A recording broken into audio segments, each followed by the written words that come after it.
Hello everyone, welcome to chemistry academy. हम हमारी जो प्रॉब्लम डिस्कशन सीरीज है उसी में आगे बढ़ रहे हैं। हमारा लास्ट जो एपिसोड था, हमने ओलंपियाड INCHO का 2012 का कार्बोकटायन पर बेस्ड एक बहुत ही अच्छा क्वेश्चन डिस्कस किया था। आई होप आप सभी ने उसे देख लिया है। आज हम उसी रिएक्शन इंटरमीडिएट की सीरीज में आगे बढ़ें तो 2013 में एक पूरा फ्री रेडिकल पर बेस्ड क्वेश्चन आया था।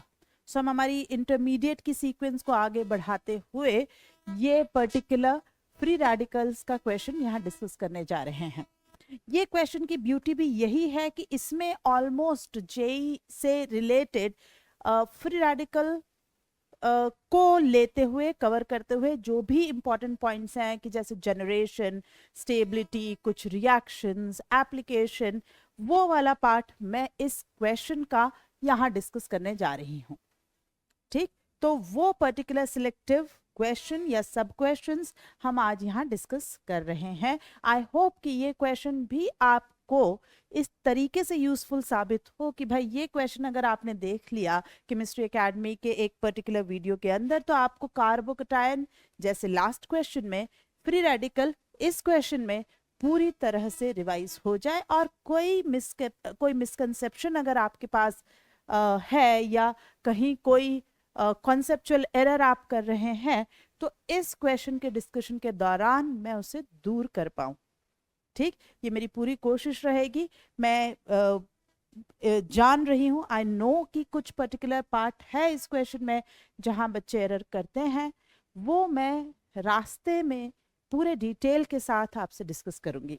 तो हम अपना काम शुरू करें उससे पहले मैं आपको याद दिला दूं कि अगर आपने अभी तक केमिस्ट्री एकेडमी के यूट्यूब चैनल को सब्सक्राइब नहीं किया है तो प्लीज अभी के अभी हमारे इस चैनल को सब्सक्राइब करें।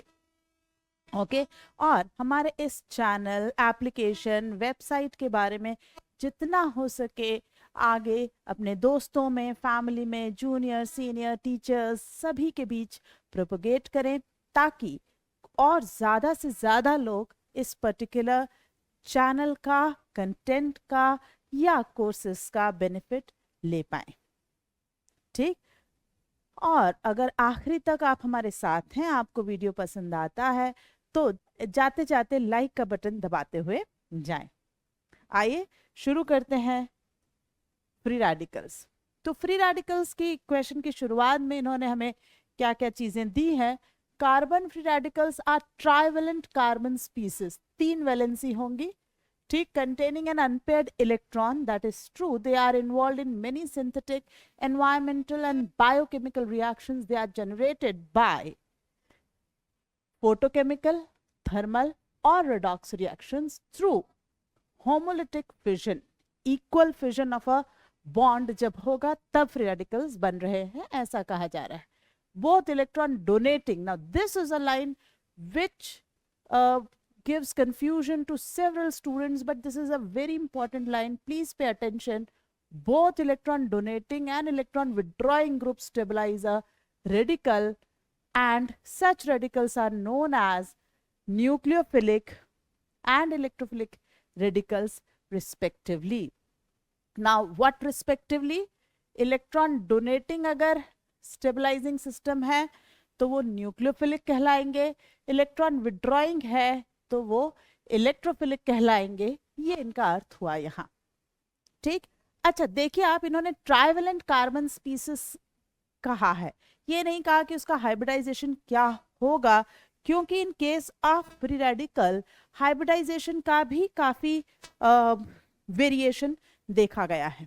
मतलब ऐसा फिक्स नहीं है कि ये ट्राइवेलेंट है विद वन अनपेयर्ड इलेक्ट्रॉन तो sp2 ही होगा based on the substituents attached to that particular carbon having unpaired electrons. अगर substituent इलेक्ट्रॉन नेगेटिव हैं तो it can be sp3, और अगर वो हाइड्रोजन या फर्दर कार्बन इस तरीके के हैं तो वो sp2 फ्री रेडिकल होगा। मतलब मैं ये कहना चाह रही हूं कि CH2 डॉट है तो ये प्योरली sp2 कहा गया है। जो नॉर्मल हम फ्री रेडिकल्स लेते हैं ये sp2 कहे गए हैं, पर अगर इलेक्ट्रोनेगेटिव CF3 डॉट है 3 फ्लोरीन हाईली इलेक्ट्रोनेगेटिव, तो ये sp3 कहा गया है। ठीक, इसको अगर आपको और अच्छे से पढ़ना है तो आई सजेस्ट पीटर साइक्स में छोटा सा एक स्ट्रक्चर एंड हाइब्रिडाइजेशन का पैरा दिया हुआ है, आप उसे देखें, उससे आपको और कंफर्मेशन होगा कि मैं जो कह रही हूँ वो किस तरीके से वहाँ गिवन है। ठीक, the correct order of stability for the following radical is. अब हमें ये 4 रेडिकल दिए हैं और इनकी स्टेबिलिटी के बारे में कहा है। एक कॉमन तरह का क्वेश्चन आप देखते हैं, bond dissociation energy of CH bond, उन पर कमेंट हमसे सवालों में पूछा जाता है। तो जब भी ये क्वेश्चन अगर कुछ ना कहते हुए कि फॉर्मिंग अ कार्बोकेटायन है, इलेक्ट्रोलिटिक फिजन लेना है, सिर्फ ये पूछ रहा है कि भाई bond dissociation energy of a CH bond बताइए, तो आप ये याद रखिए कि वहां आपको यही कॉन्सेप्ट इस्तेमाल करना होता है ना। मतलब जो भी रेडिकल ज्यादा स्टेबल होगा उसकी कार्बन हाइड्रोजन यानी जिससे वो बन रहा है उस जगह की carbon hydrogen bond dissociation energy कम होती चली जाएगी। ठीक, ये चीज को ध्यान में रखें तो हम अपनी बात को और अच्छे से सपोर्ट करने के लिए क्लेडन के इस टेबल का यूज कर रहे हैं। Clayden is a very renowned book, I hope all of you know. तो हमें जो रेडिकल्स की बात कही गई है वो हम यहाँ मार्क करें। मेरे ख्याल से there was one triple bond system, ये रहा है ना, there is benzyl, ethyl and 3 degree. So this is our ethyl, ठीक, this is our 3 degree and where is benzyl search, this is our benzyl. ये डेटा किस चीज का है? ये डेटा बॉन्ड डिसोसिएशन एनर्जी का है। और जैसा मैंने कहा, एनर्जी जितनी ज्यादा stability of the radical formed उतना कम। तो आइए देखते हैं, यहाँ पर सबसे ज्यादा एनर्जी आपको ये ट्रिपल बॉन्ड वाली 544 किलो जूल्स पर मोल नजर आ रही है। तो बॉन्ड डिसोसिएशन एनर्जी की बात करी जाए तो CH ट्रिपल बॉन्ड CH, इसकी हमें सबसे ज्यादा दिखी है, ये 544 किलो जूल्स पर मोल है। इससे आप कम की तरफ चलेंगे तो इथाइल MECH2H जो कि 423, उससे हम कम आते हैं। तो अब हमारे पास 3 degree is 397 and benzyl is 372, तो इससे come is Me3CH which is 397, और इससे भी कम की बात करी जाए तो PHCH2H which is 372 kilo joules per मोल। मैंने आपको कहा था ये एनर्जी जितनी कम होती जाएगी, ओके, ये एनर्जी जितनी कम होगी बनने वाला रेडिकल उतना ही स्टेबल कहलाएगा। ठीक, तो अगर ये देखें तो सबसे ज्यादा स्टेबल रेडिकल अब हमारे पास क्या हो गया, इसको देखकर हम डिसाइड कर सकते हैं कि PHCH2 डॉट सबसे स्टेबल है, then it is Me3C dot, then it is MECH2 dot and then it is CH triple bond C dot. ये ऑर्डर हम एक्सपेक्ट करते हैं। आइए हम यहां चलें। इस ऑर्डर के हिसाब से बेंजाइल हमने कहा सबसे ज्यादा स्टेबल है, तो D सबसे ज्यादा स्टेबल हुआ, then it should be A क्योंकि ये 3 डिग्री है, then it is ethyl B and lastly C। तो DABC इन डिक्रीजिंग ऑर्डर देखें कहाँ है, DABC, this seems to be our answer, DABC, this is the order of their stability। ठीक, खैर ये तो हमने अपने डेटा से करा। अगर हम डेटा से ना करें और अपनी इंफॉर्मेशन से करें तो radicals are again stabilised by resonance. तो रेजोनेंस हमें यहाँ मिलने वाला है रेडिकल का सबसे ज्यादा स्टेबल। अब बाकी तीनों में रेजोनेंस नहीं है, लेकिन हाइपर कॉन्जुगेशन कहाँ आपको सबसे ज्यादा मिलेगा, यहाँ आपको 9 अल्फा H का हाइपर कॉन्जुगेशन, यहाँ 3 अल्फा H। यहाँ हाइपर कॉन्जुगेशन तो हमें बिल्कुल नहीं मिला, और ऊपर से परसेंटेज S कैरेक्टर, क्योंकि ट्रिपल बॉन्ड कार्बन के ऊपर रेडिकल है तो फर्दर डिस्टेबलाइज ही होने वाला है, इसलिए डी फिर ए फिर बी और फिर सी होना चाहिए। ये आप इस तरीके से भी कंफर्म कर सकते थे, पर क्योंकि यहाँ ये जो इंपॉर्टेंट लाइन है ना कि both electron donating and bond energy, ये दोनों चीजें, ये जो मैंने यहाँ आपके सामने समय स्लाइड है, इसे पॉज करके आप प्लीज अपने नोट्स में ऐड कर लीजिएगा ये ऊपर वाला पॉइंट, ठीक। Whether the functional group is electron withdrawing और electron donating is clearly irrelevant here, both type seem to stabilize the radical. क्योंकि काफी टीचर्स आज भी यही पढ़ाते हैं कि इलेक्ट्रॉन रिलीजिंग होगा तो रेडिकल स्टेबलाइज होगा और इलेक्ट्रॉन विड्रॉइंग ग्रुप लगे तो रेडिकल डीस्टेबलाइज होगा, और ऐसा पढ़ाते ही आप इस पर्टिकुलर को गलत करने लगेंगे, इस पर्टिकुलर को गलत करने लगेंगे, क्योंकि इलेक्ट्रॉन विड्रॉइंग कार्बोनिल के अल्फा पोजीशन पर रेडिकल आपको पचेगा नहीं कि how could it be so very stable. And ये देखिए alpha position to COCH2 385, it is in fact more stable, right? 385 की बात करूं तो more stable than even your 3 degree Ma3C dot से भी ज्यादा स्टेबल अल्फा टू कार्बोनिल पर अगर डॉट बना है तो वो ज्यादा स्टेबल है, ये पचाना बहुत मुश्किल हो सकता है। इसलिए आप इस डेटा को और इन 4 रेडिकल्स को ध्यान से दिमाग में रखें, ध्यान रखें।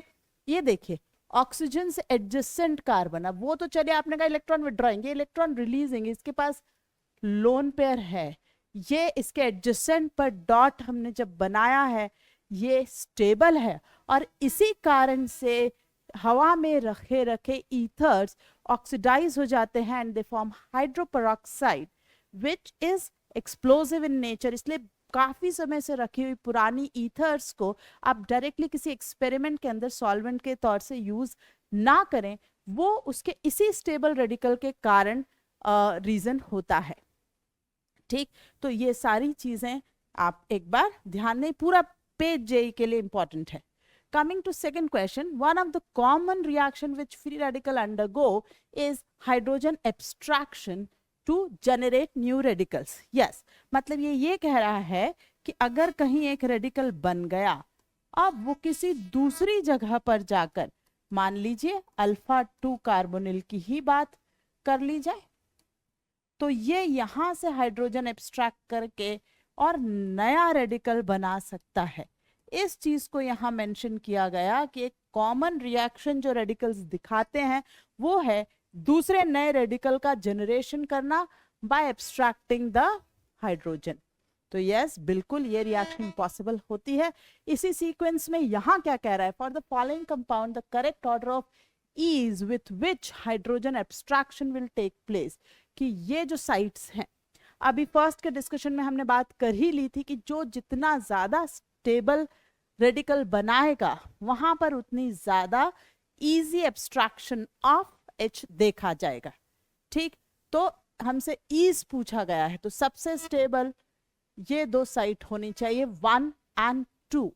बट 1 and 2 में क्यों मैं कह रही हूँ, क्योंकि ऑक्सीजन के नेक्स्ट है। 1 and 2 में भी 2 के पास तो बहुत एक्स्ट्रा चीजें हैं। ऑक्सीजन को अल्फा है, हाइपर कॉन्जुगेशन ऑफ CH3 है, रेजोनेंस विथ दिस CH है, तो 2 seems to be the best. 2 से इलेक्ट्रॉन हटाना सबसे अच्छा होगा। 2 के बाद it has to be 1, yes it is alpha, 2 oxygen but is not having those hyperconjugation and resonance effect, वो नहीं मिल रहा है उसको, तो वो थोड़ा पीछे हो गया। अब हम आते हैं तो रेजोनेंस विथ CH3, यहां से रेडिकल बनाएंगे तो एटलीस्ट इसे रेजोनेंस मिल रहा है 1 डिग्री एंड 2 डिग्री, यस। 6 के बाद मेरे पास चॉइस है 3, 4, 5, I'll take 3 because of higher percentage S. 4 and 5 which are pretty I would say close, इनमें आप बहुत ज़्यादा वेरिएशन नहीं रख सकते क्योंकि दोनों ही विनाइलिक साइट्स हैं। There will be some but can't say much, so I'll place them as equal to कि 4 और 5 लगभग बराबर ही तरह की तकलीफ या ईज फेस करेंगे while formation of free radical. So 2163 equal to 5. I'll suggest answer has to be B. इसका आंसर होना चाहिए B. I hope ये बात आपको समझ आ गई होगी. So let's move to next question. Question is 1.3. Halogenation of alkanes with molecular halogen in the presence of light takes place by radical mechanism. Alkanes के halogenation की बात कर रहा है, ठीक, और बात कर रहे हैं N-ब्यूटेन की, CH3 CH2 CH3 और chlorine Cl2H nu. When N-butane is chlorinated with chlorine in the presence of light, यानी H nu, the yield of 1 chlorobutane and 2 chlorobutane. 1 chlorobutane CH2 CH2 CH3 and 2 chlorobutane मतलब CH3 CHCl CH2 CH3. इस तरीके से दोनों बनेंगे, है ना. R 28% and 72% respectively. ये आपको दोनों के यील्ड का रेशो दिया गया है. Calculate the ratio of relative reactivities of the hydrogens at C1 and C2. किसे C1 C2 कहा जा रहा है, आइए ये देखें हम. तो हम ये माने कि IUPAC की बात करी गई है, तो C1 C2, ठीक, इसे मैं 1 डिग्री एंड 2 डिग्री ले लूँ, 3 4, और इट कुड बी 1 2 3 4, है ना. Either side IUPAC will remain same, दोनों तरह से हो सकता है. नाउ होता क्या है कि ratio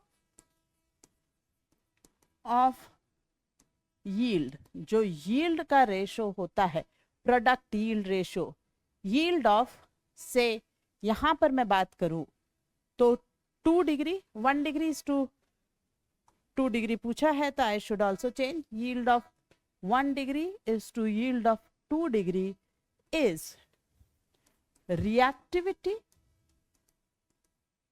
of 1 degree hydrogens multiplied by number of 1 degree hydrogen in that compound upon reactivity of 2 degree hydrogen into number of 2 degree hydrogen in that compound. इन दोनों का रेशो इस तरीके से निकाला जाता है.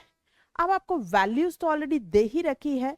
Number of 1 degree H and number of 2 degree H I think हम calculate कर सकते हैं. 1 डिग्री H की जो वैल्यू है इसकी हमें पता है, this is 6. Number of 2 degree H की जो वैल्यू है वो है 4, ठीक, ये वैल्यूज आपको पता है.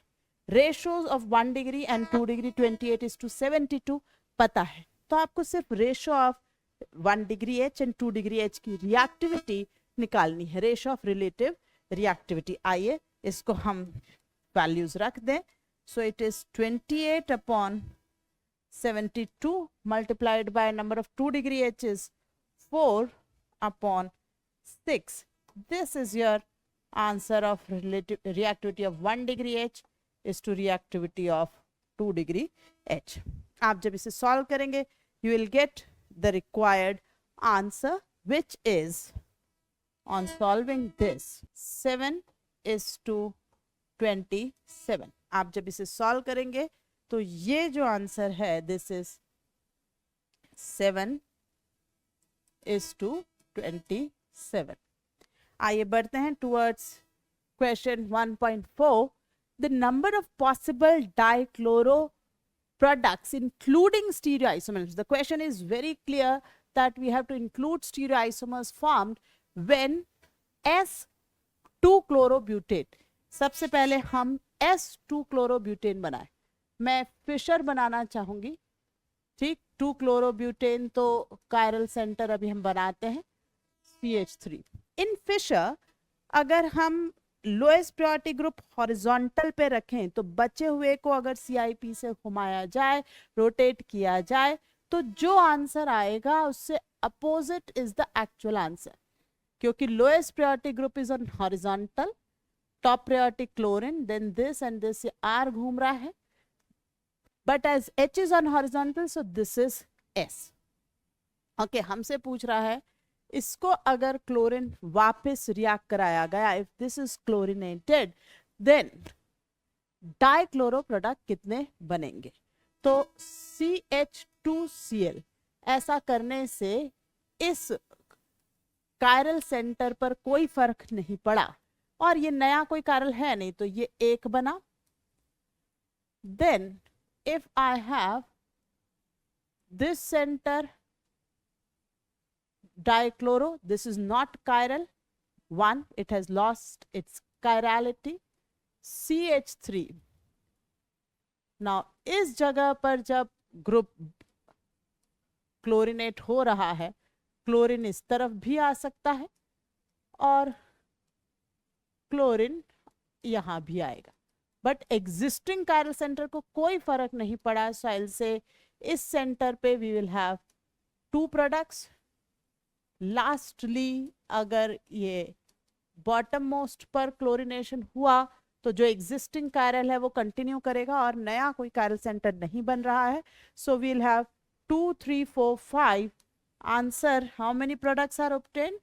5। So let us mark here 5 should be the answer. Clear? This particular type of question is very important for JEE. इसको आप बहुत ध्यान से समझें, इसके बहुत वैरायटी ऑफ क्वेश्चंस बन सकते हैं। इस क्वेश्चन में आपसे ये भी पूछा जा सकता है कि how many fractions will be obtained of these dichloro products अगर हम प्रोडक्ट मिक्सचर को फ्रैक्शनल डिस्टिलेशन में डालें तो। ठीक, अब आप देखिए इस पूरे में इनैंशियोमेरिक पेयर कहीं बन ही नहीं रही है, राइट? सो या तो ये स्ट्रक्चरल आइसोमर बन रहे हैं या ये डायस्टीरियो बन रहे हैं, तो you will have all of them obtained as a separate fraction, none of them is enantiomeric, so तब भी आंसर आपका 5 ही होगा। आइए बढ़ते हैं क्वेश्चन नंबर 1.5 पर, and it says oxygen exists as a diradical and many organic compounds undergo air oxidation in the presence of light to have hydroperoxides. Draw the structure of the hydroperoxide A formed when tetrahydrofuran undergoes air oxidation. मैं आपको भी थोड़ी देर पहले ही बता रही थी कि this is the property of ethers. Air में जो ऑक्सीजन है, सनलाइट की प्रेजेंस में ये पोजीशन वाला हाइड्रोजन जो है वो रिएक्टिव होता है एंड यहाँ आपको ऑक्सीजन के मॉलिक्यूल का इंसर्शन देखने को मिलता है। इसी को आप कहते हैं ईथर का हाइड्रोपेरोक्साइड विच इज एक्सप्लोजिव। तो ये जो पोजीशन है ये ऑक्सीजन के राइट लेफ्ट दाएं बाएं कहीं भी हो सकती है। हमारे गिवन क्वेश्चन में सिमेट्री है, मैं कहीं पर भी लूं, it is like this. So this is your structure of A. This will be the hydroperoxide formed when THF undergoes air oxidation. Moving to question number 1.6, polyunsaturated fatty acids in oils undergo enzymatic air oxidation. अब ये अपने आप नहीं हो जाता, यहाँ enzyme लगता है।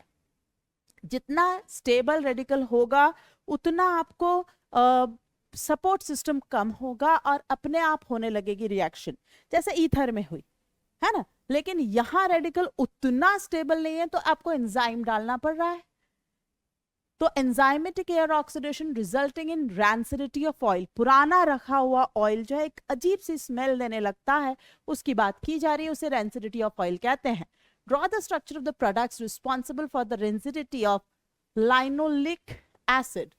ठीक, अब यहाँ कॉन्जुगेशन है तो रेडिकल जो सबसे ज्यादा स्टेबल साइट से बन सकता है वो ये है CH2 जो है ये 2 ना रहकर और डॉट बनेगा। ठीक, बाकी साइट ऐसी ही रही तो CH2 7 COOH H H H H, but this dot can definitely show resonance। तो इससे अब काफी सारे प्रोडक्ट बन सकते हैं। ये रेजोनेंस करके इस साइड आ सकता है, उस साइड जा सकता है, उसी तरह से आप इसके मल्टीपल प्रोडक्ट्स रिपोर्ट करेंगे। लेकिन जो रेडिकल बना है वहां पर ऑक्सीजन का इंसर्शन होगा, दैट इज ऑल। बस यही चीज आपको खास यहाँ ध्यान देनी है। 4CH3, आप इसमें काफी सारे प्रोडक्ट्स रिपोर्ट कर सकते हैं। फॉर एग्जाम्पल अगर मैं कहूँ, जस्ट फॉर योर एग्जाम्पल, कि इस जगह गया होता, ठीक, तो मैं यहाँ OOH, और क्योंकि मैं प्रोडक्ट ही सीधे बना रही हूँ तो I will not use the resonance, I will rather use the product के लिए एरो यहाँ पर बना, ठीक। अब ये डबल बॉन्ड यहाँ बिल्कुल पॉसिबल है कि it could have been in a cis format, in a trans format. GI के जो केसेस हो सकते हैं वो सब आप यहाँ रिपोर्ट कर सकते हैं, COH, ठीक। इसके अलावा इट कुड हैव बीन, जैसे ये ट्रांस सिस है, ये सिस सिस हो सकता था, ये ट्रांस ट्रांस कॉम्बिनेशन हो सकती है। ये कॉम्बिनेशंस आप इस पोजीशन के लिए रिपोर्ट कर सकते हैं। वैसे ही ये रेडिकल उस तरफ भी तो रेजोनेंस कर कर जनरेट हो सकता है तब, है ना। अगर ये यहाँ पर कोई चेंज ना करते हुए और ये रेडिकल यहाँ आया, है ना, और यहाँ OOH और CH2 7 टाइम्स COH बना, तो यस अगेन यहाँ पर भी वही सब केस हो सकते हैं, सिस ट्रांस, सिस सिस, ट्रांस ट्रांस, ये सारे प्रोडक्ट्स आप रिपोर्ट कर सकते हैं। यस एक माइनर पॉसिबिलिटी इस सेंटर वाले पर ही OOH बने, वो भी होगी, उसको भी आप डिनाई नहीं कर सकते, वो भी बना ही होगा, ठीक। अब ये तो बात हो गई कि ये क्वेश्चन ने क्योंकि पूछा था कि आप products, structures of the products दिया, जेई में क्वेश्चन आए और मेजर प्रोडक्ट पूछने लग जाए, दो मेजर प्रोडक्ट, तो आप ये दोनों को ट्रांस लेते हुए, ये दोनों मल्टीपल बॉन्ड्स को ट्रांस लेते हुए, ये दो अलग अलग प्रोडक्ट्स जो अलग अलग पोजीशन पर हाइड्रोपेरोक्साइड लिंकेज बता रहे हैं वो रिपोर्ट करके आइएगा। रिलेटिव बात कर रही हूँ, this was a subjective, but for JEE if it is modified, use both sides as trans for major product. An antioxidant like vitamin E is used as preservative for compounds that can undergo oxidation. Antioxidants react with radicals. देखो हवा में रखी हुई oxygen क्योंकि bye radical है, वो हमारी चीजों को ऑक्सीडाइज कर देती है रेडिकल रिएक्शन से। तो मैं जब एंटीऑक्सीडेंट डालती हूं तो मैं क्या कर रही हूं, वो मेरा एंटीऑक्सीडेंट एयर की ऑक्सीजन को रिएक्शन में ले लेता है। Antioxidants react with radicals which are responsible for oxidation. Draw the structure of the radical C generated by the reaction of vitamin E with the radical. ये आपका विटामिन ई का इतना बड़ा स्ट्रक्चर है, यहाँ पर से हमें स्टेबल रेडिकल जो बन रहा होगा वो बनेगा, या आरो डॉट अटैक करेगा। The stable most will be the phenoxy radical. जो स्टेबल मोस्ट रेडिकल इस तरह से फिनॉक्सी रेडिकल बनना चाहिए, O पे डॉट, तो ऑक्सीजन पर जो डॉट बनेगा वो स्टेबल होगा। तो अगर मुझे इसका प्रोडक्ट स्ट्रक्चर बनाने को कहा जा रहा है तो ये पूरा बड़ा सा स्ट्रक्चर हमें रिपीट करना होगा। Me ऑक्सीजन, ये Me, ठीक, बाकी सब ऐसा ही रहा, ये डैश डैश ही रहा। ये रेडिकल साइट हमारी जनरेट हुई है। अब ये रेडिकल को यस यहाँ का रेजोनेंस तो मिल ही रहा है, लेकिन इन दोनों मिथाइल की प्रेजेंस ऐसी है कि इस O डॉट को ये कवर कर रहा है, इसे ढक रहा है, और इसे कहते हैं आप स्टेरिक से आई हुई स्टेबिलिटी, ठीक। अब ये पूछ रहा है अगले क्वेश्चन में, radical C in 1.7 is stable because of, इस तरीके के सारे रेडिकल्स के लिए बात लागू होती है, जिसमें से आपके लिए this particular radical of the same logic is the most stable क्यों है। 3 pH लगने से ये डॉट स्टेबल कैसे हो गया? Is it because of resonance? No, it is primarily because of steric, and so is the question में बना हुआ ये radical stable. Yes there is electronic effect, but the primary reason is the steric, क्योंकि ये react कर ही नहीं सकता। यहां पर कोई अटैक के लिए आए, ये दोनों आपस में मिलकर जगह ही नहीं दे रहे हैं कि वो टकराए। सो उसकी स्टेबिलिटी का जो मेन कारण है वो है स्टेरिक हिंडरेंस। और स्टेरिक हिंड्रेंस की वजह से ये जो आपकी स्क्रीन के सामने 4 रेडिकल्स हैं, इनमें से इस फोर्थ को और इस सेकंड को आप बहुत अच्छे से दिमाग में रखिए, ये क्वेश्चंस में पूछे जाते हैं। ये दोनों बहुत स्टेबल हैं due to steric effect and are used as antioxidants. जो फोर्थ था उसके लिए special case, if pH3C.F were undergoes coupling reaction, pH3C dot अगर एक और pH3C डॉट से टकराए, आपस में कपलिंग रिएक्शन करे, तो क्या प्रोडक्ट pH3C C pH3 बनना चाहिए या बनता है? आंसर है नो, ये नहीं बनता, क्योंकि 2 C डॉट जो इस तरह से पूरी तरह से शील्डेड हैं, कवर्ड हैं, वो आपस में कंबाइन नहीं करते और ये रेडिकल नहीं बनता, ये कॉम्बिनेशन नहीं बनती। तो फिर क्या होता है? ये देखिए, ये डॉट रेजोनेंस कर कर इस पोजीशन पर आया, एक बेंजीन की पैरा पोजीशन पर, और वहां से वो इस 3 डिग्री साइड से रिएक्ट करता है। तो क्या बनता है? ये बनता है, ये नहीं बनता।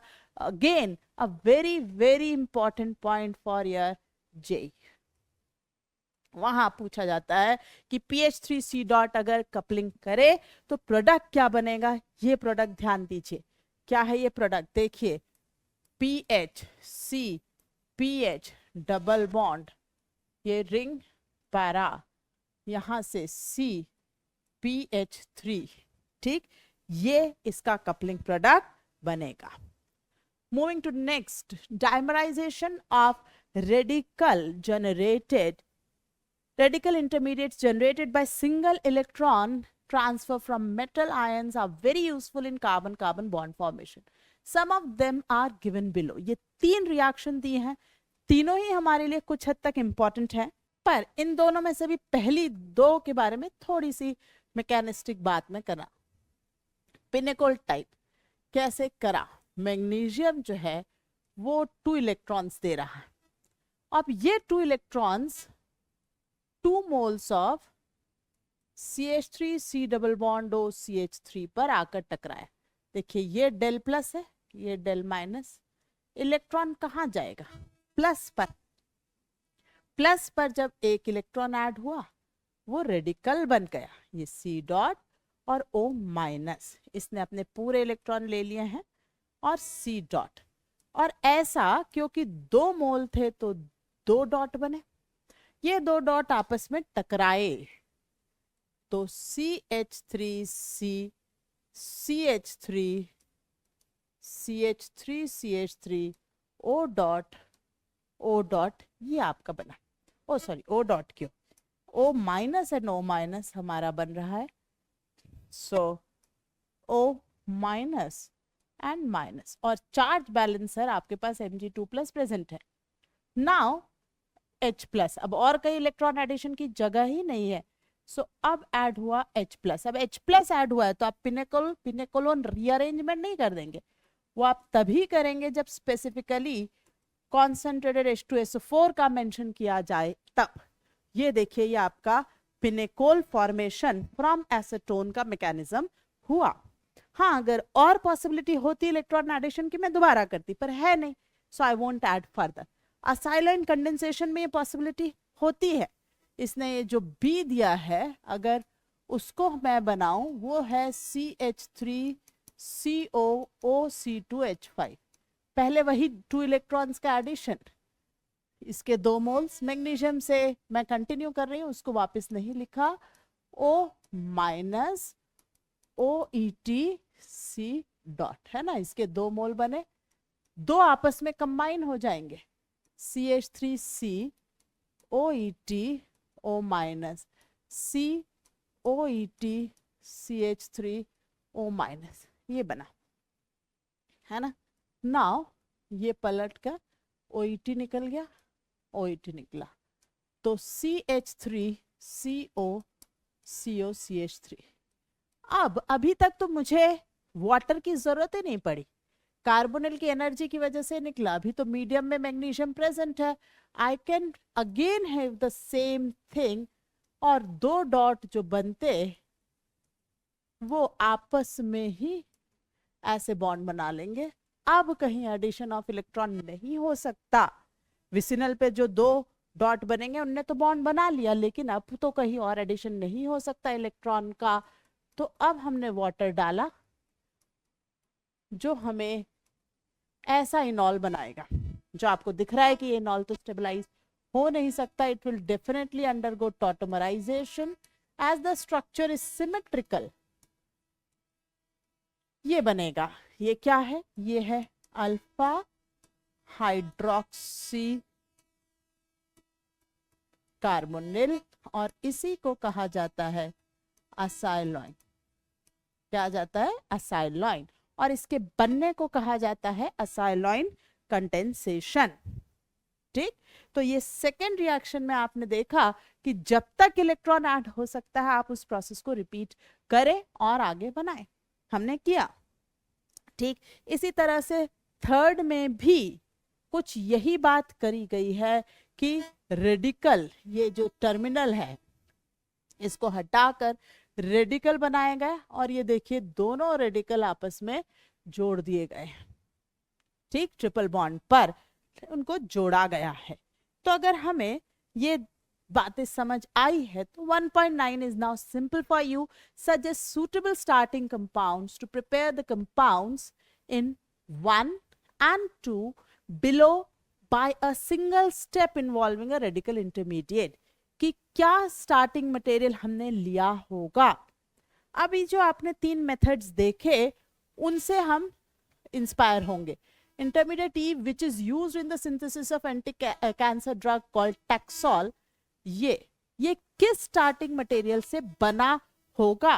तो हमने अभी पिनिकल फॉर्मेशन देखा, वही यहाँ पर होना चाहिए। अब पिनिकल फॉर्मेशन मतलब ये जो एडजेसेंट OH है ये ओरिजिनली CHO रहे होंगे, बाकी हमें स्ट्रक्चर को ऐसा का ऐसा कॉपी पेस्ट करके बनाना है। तो इसमें कोई चेंज नहीं, यहाँ पर ये ग्रुप है कोई चेंज नहीं, यहाँ से ये ऑक्सीजन जिस तरीके से लगाए हुए हैं इसमें हमारा कोई दखल, कोई चेंज नहीं। Here again a 6 member ring is there, yes, यहाँ और यहाँ।